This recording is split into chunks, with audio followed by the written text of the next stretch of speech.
Great, great. Funny guy coming up next. Let's have a huge round of applause for John Hruby.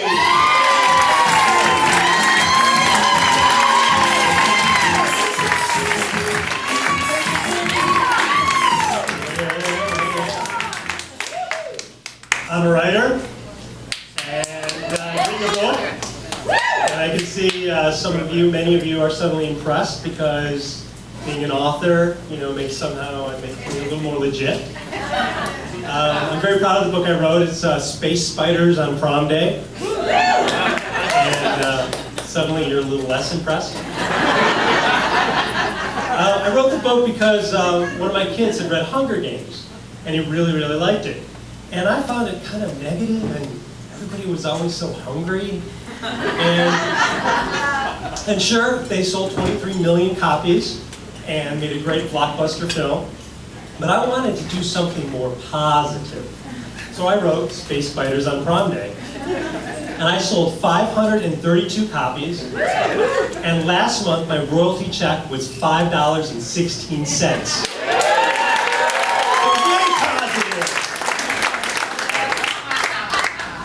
And now that I have this passive income stream,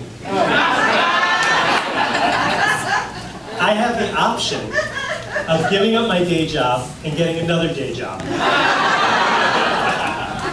My wife is a business consultant and life coach, and she wants me to achieve all my goals, and I want to achieve about half my goals.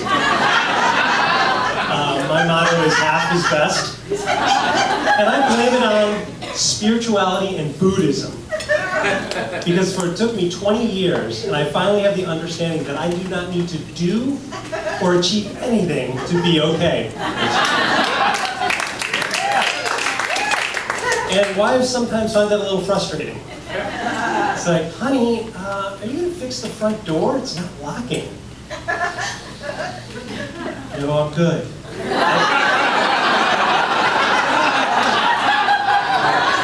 I don't need to do that to complete me.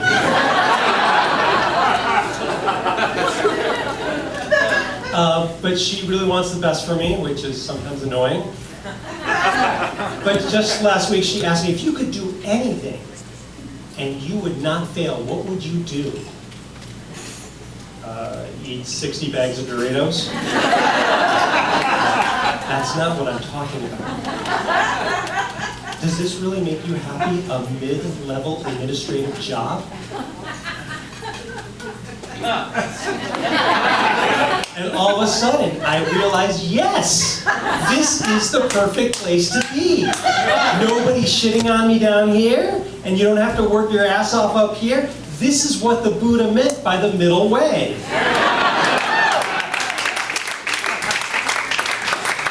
But sometimes we do have to make tough choices. Like last month we had to make a decision, health insurance or going to Disneyland. But, knowing the mind-body connection, it was actually a very easy choice because laughter boosts the immune system. So what we took was all the money allotted for health insurance, and now we go to Disneyland every month. Because the happiest place on earth turns out to be the healthiest place on earth. But she said, honey, don't you need to get a prostate exam this year? Disneyland has a nurse.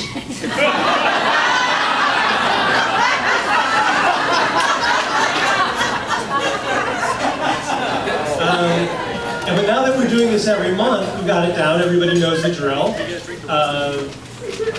Caden hangs out, he's supposed to stick with his older brother, but if he does get separated, he's supposed to look for an adult and sell them a copy of Space Spiders on Prom Day. And because that really takes the stress off of losing the kid. Because someone's like, oh my God, where's Caden? It's like, give him a minute, let him close the deal.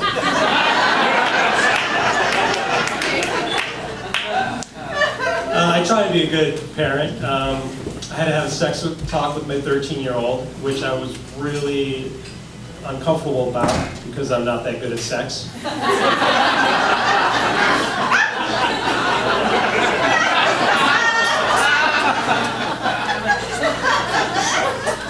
But you know what? Do we really need to have a sex talk with our kids these days? I mean, by the time they're teens, they know way more than we do. Right? Honey, I gotta talk to Connor. He's discovered online porn of a much higher quality than I can find.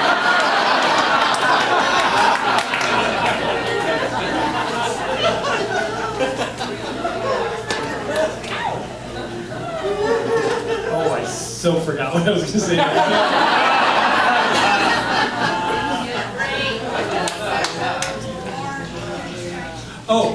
But you know, we had to talk anyhow. It was, son, your mother and I are concerned about what you're watching. Are you paying for these sites? Oh, you're not. They're free. And can they trace back down to, can you trace back to our house, our ISP? Oh, you've actually already set up a virtual private network? All right, well that was a good talk. Thank you.